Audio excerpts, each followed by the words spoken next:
September 27th, 5 French Rafale fighter jets take off. Their destination, Deir al-Zor in Syria. Their target, an Islamic State group training camp. The next day, the French president announced the camp was completely destroyed and explained the goals of the bombing campaign.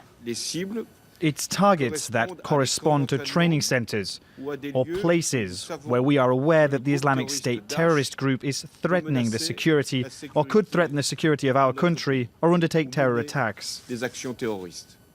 A few days later, more French airstrikes, this time in Raqqa. According to the French paper Le Monde, French fighters in Syria are being targeted.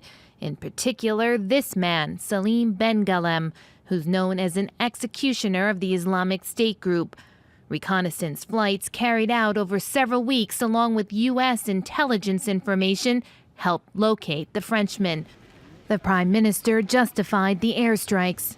The attacks are being planned in Syria. In the name of self-defense, it is an obligation to strike the Islamic State group. An obligation to strike because terrorists had already targeted Paris. Last January, gunmen opened fire on the offices of Charlie Hebdo and took hostages in a kosher grocery store. Other plots have been foiled or stopped at the last minute, like the attack on the Thalys train. Many of the perpetrators appear to have spent time in Syria. The Thalys train attack seems to have been the turning point for France. It's after that the French government decided to carry out its own airstrikes in Syria. This month, more sites have again been targeted, and on Saturday, Manuel Valls announced military operations within Syria will continue.